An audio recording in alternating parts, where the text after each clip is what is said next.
पंचायत चौकीदार संघ जिला मैहर ने आम आदमी पार्टी के बैनर तले मुख्यमंत्री के नाम कलेक्टर को ज्ञापन सौंपा। खबर मैहर जिला से। पंचायत चौकीदार संघ जिला मैहर ने आम आदमी पार्टी के वरिष्ठ नेता श्री इंजीनियर पुष्पेंद्र सिंह के नेतृत्व में मुख्यमंत्री के नाम कलेक्टर मैहर को ज्ञापन सौंपा। पंचायत चौकीदार संघ जिला मैहर अध्यक्ष प्रेमलाल कुशवाहा ने बताया कि वर्तमान में ग्राम पंचायतों में वृत्त चौकीदार व सफाई कर्मियों पंप चालकों को श्रम अधिनियम के विपरीत मनमाने तौर पर मानदेय 500, 1000, 1500 रुपए प्रति माह भिन्न भिन्न दरों पर दिया जा रहा है, जिस कारण ग्राम पंचायतों में कार्यरत चौकीदार वृत्तों सफाई कर्मचारियों को बेहद आर्थिक संकट से अपना जीवन यापन चलाने पर मजबूर होना पड़ रहा है। इस आर्थिक संकट के चलते दिनांक 5/6/2024 को ग्राम पंचायतों में कार्यरत चौकीदार वृत्त पंप चालक सफाई कर्मियों की सेवा शर्तों का निर्धारण कर श्रम अधिनियम के तहत न्यूनतम वेतनमान कलेक्टर दर पर भुगतान कराए जाने हेतु मुख्यमंत्री के नाम कलेक्टर मैहर को ज्ञापन सौंपा। आपको बता दें, कलेक्टर श्रीमती रानी बाटर जी के उपलब्ध न होने की स्थिति में डिप्टी कलेक्टर श्री शैलेंद्र सिंह के हाथों ज्ञापन सौंपा। ज्ञापन शैलेंद्र सिंह द्वारा आश्वासन दिया कि जो हमसे हो सकेगा हम आगे की कार्रवाई करेंगे। संघ के समस्त कार्यकर्ता पदाधिकारी गण आश्वस्त हो गए। आज आप कलेक्ट्रेट में यहाँ आए तो किस विषय को लेकर ज्ञापन देने आए हैं? हम लोग जो है वो ग्राम पंचायत चौकीदार हैं। आज कोई 5 साल, 10 साल, 15, 20 साल से काम कर रहा है। उनका मानदेय जो है तो 500, 1000 रुपये मिल रहा है। उस संबंध में हम लोग जो है तो कलेक्टर दर की मांग करते हुए आज यहाँ पर आए थे। और जो ज्ञापन दिए हैं वो कलेक्टर बेस में कितनी पेमेंट होना चाहिए? कम से कम जो कलेक्टर दर है 300 कुछ रुपए के हिसाब से होता है, तो लमसम 10,000 10,025 रुपए होता है महीने का। वो हमको मिलना चाहिए। ये ज्ञापन कितने बार दे चुके? ज्ञापन तो कम से कम अभी तक तो हम सतना में 4 बार दे चुके, प्रदेश स्तर में भी दे चुके, और आज अपना सतना से कटकर मैहर जिला हुआ तो मैहर में पहली बार हो रहा है। ज्ञापन होते ही आ रहे हैं।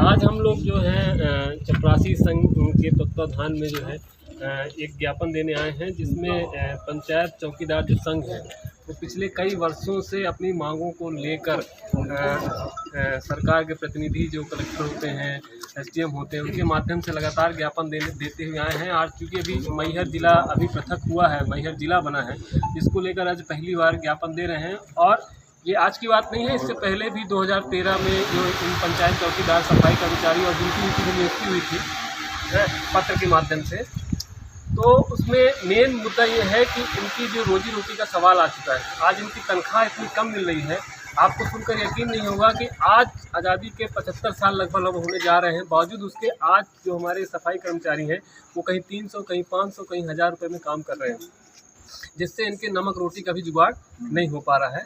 तो हमारी मांग ये है कि जो कलेक्टर की न्यूनतम दर है, इसका टोटल मानदेय 10,000 कुछ 75 रुपये होता है महीने का, कम से कम उसको कर दें, जिससे अपना ये जीवन यापन कर सकें। और चूँकि ये लड़ाई बहुत लंबी है और आगे अगर देखते हैं, अपर कलेक्टर साहब ने भी ज्ञापन लिया है और इन्होंने बोला है कि हम उचित कार्रवाई के लिए भेजेंगे। नहीं होता है तो इस पर आगे भी हम लोग आंदोलित रहेंगे और जगह बार बार इनकी मांग को उठाते रहेंगे। आप कलेक्ट्रेट में आए हैं, किन मुद्दों को लेकर यहाँ पे ज्ञापन दिया आपने? कलेक्ट्रेट में आज पंचायती राज का जो चपरासी संघ है उनके नेतृत्व में ये ज्ञापन हुआ है, और उनकी जो मांगे हैं यथोचित और न्यायोचित मांगे, उन न्यायोचित मांगों के लिए हम भी उनके साथ खड़े हुए हैं।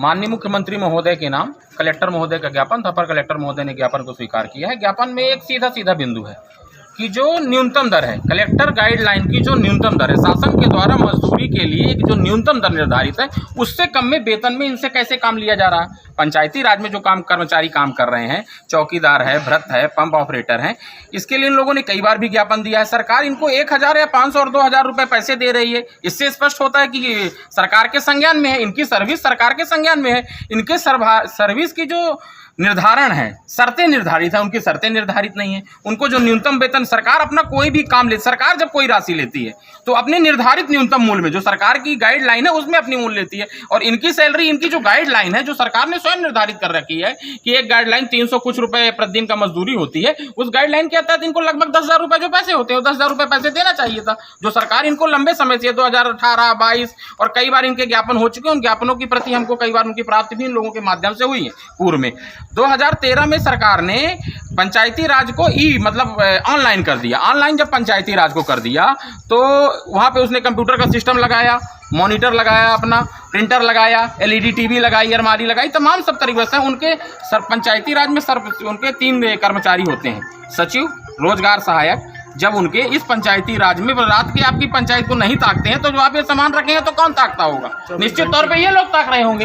और जब ये जितनी जिम्मेदारी के साथ ड्यूटी कर रहे हैं तो इनका न्यूनतम वेतन तो इनका अधिकार है, और अपनी जायज मांगों के लिए आज ये कलेक्ट्रेट में आए हैं। और निश्चित कितने दिनों का अल्टीमेटम दिया गया है ज्ञापन में? इसमें सरकार को कोई निर्धारित दिन का अल्टीमेटम नहीं दिया गया है। मुख्यमंत्री महोदय से अनुरोध किया गया है कि इनका न्यूनतम वेतनमान जो आपकी सरकार ने निर्धारित कर रखा है, कलेक्टर गाइडलाइन निर्धारित कर रखा है, वो न्यूनतम वेतनमान इनको दे दिया जाए। और निश्चित तौर पर किसी अल्टीमेटम की जरूरत नहीं है। यदि इनका वेतन इनको समय से सरकार उपलब्ध नहीं कराती है तो आम आदमी पार्टी के भी साथी हमारे यहाँ खड़े हैं। मैं कांग्रेस पार्टी का जिम्मेदार व्यक्ति हूँ, चूंकि सरकार मेरी है नहीं, तो सदन में हम कोई निर्णय पारित करने की इसमें नहीं है। पर मैहर की सड़क से लेकर के भोपाल के सदन तक इनकी लड़ाई उठाने के लिए हमारे नेता प्रतिपक्ष जी हैं, हम उनके माध्यम से हमारे सदन में जो कांग्रेस के पक्ष के उपस्थित विधायक है उस सदन में उस विषय को भी उठवाएंगे। और यहाँ सड़कों में इनकी लड़ाई हर यथासंभव लड़ाई लड़ेंगे जब तक चौकीदार संघ के कर्मचारियों को उनका अधिकार नहीं मिल जाए।